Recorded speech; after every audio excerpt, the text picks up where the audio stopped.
اگر دونوں سر مل جائیں گے تو مجھے 2000 درہم مل جائیں گے۔ مومنہ کا دل بیٹھنے لگا، کہا حارث دھیر سے دنیا نہ کر، یہ اولاد رسول ہے، اگر یہ بچے مل جائیں تو انہیں اپنے گھروں کو پہنچا دے۔ عزادارو حارث نے کھانا کھایا، اپنے بستر پہ سویا۔ اب یہاں چھوٹے چھوٹے بچے ہلکے خراٹے لے کے سو رہے ہیں۔ جیسے خراٹے کی آواز سنی، حارث ملعون بچوں کے کمرے میں آیا، گہری نیند سے دونوں بچوں کو جگا کے کہتا، بچوں بتاؤ تم کون ہو؟ دونوں یتیم کہتے کسی کو بتانا نہیں، ہم یتیمان مسلم ہیں، اس گھر کی مومنہ نے ہمیں کھانا کھلایا ہے، پانی پلایا ہے، آج نرم بستر ملا، ہمیں نیند آ گئی۔ اتنا سننا تھا، حارث ملعون نے دونوں یتیموں کی زلفوں کو پکڑا،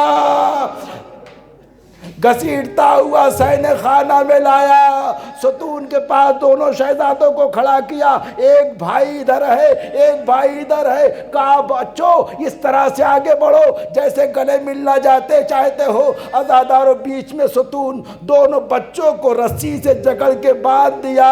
ایک مرتبہ مومنہ نے کہا یہ ایسا ظلم کیوں کر رہا ہے؟ کہا یہ بچے لیٹیں گے تو سو جائیں گے، بس عزاداروں آپ کی زحمت تمام ہے۔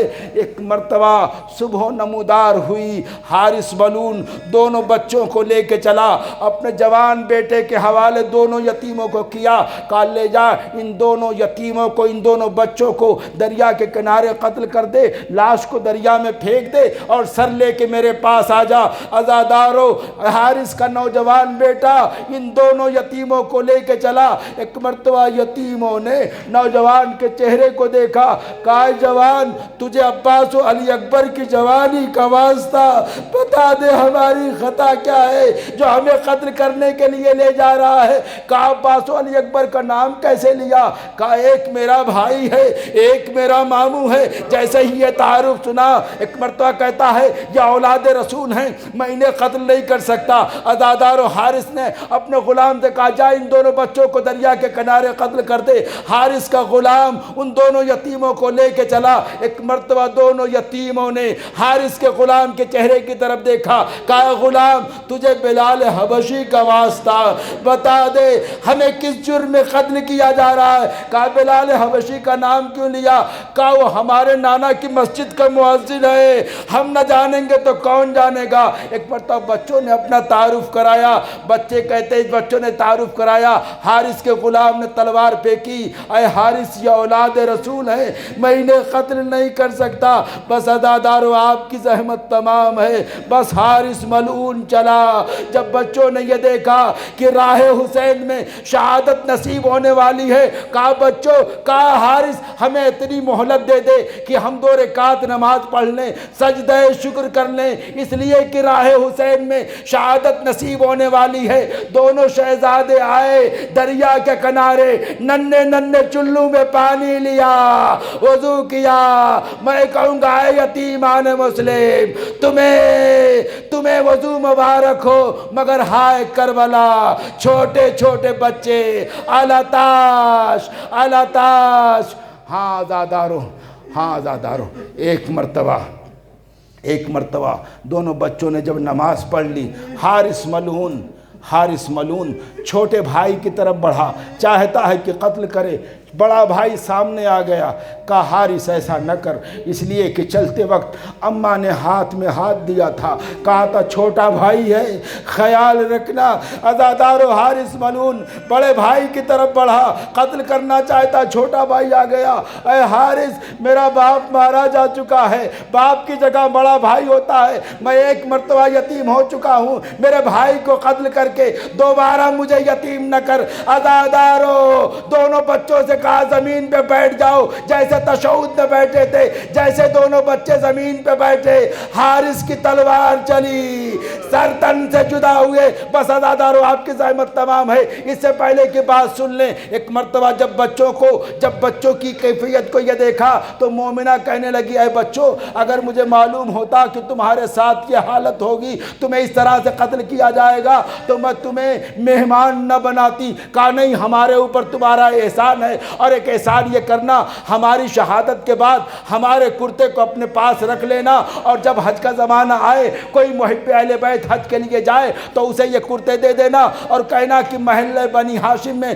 مدینے جب جائے تو محلہ بنی ہاشم میں یہ کرتے اپنے ہاتھ کے اوپر رکھ کر محلہ بنی ہاشم سے گزرے، جس دروازے پہ روکا جائے رک جائے۔ عزادارو حج کا زمانہ آیا، ایک مومنہ نے ایک محب اہل بیت کو وہ کرتا دیا۔ حج کرنے کے بعد وہ محب اہل بیت مدینے آیا، محلہ بنی ہاشم میں کرتا اپنے ہاتھ کے اوپر رکھ کے گزر رہا تھا کہ ایک گھر سے آواز آئی، میرے بچوں کی خوشبو آ رہی ہے، کیا میرے محمد و ابراہیم آ گئے؟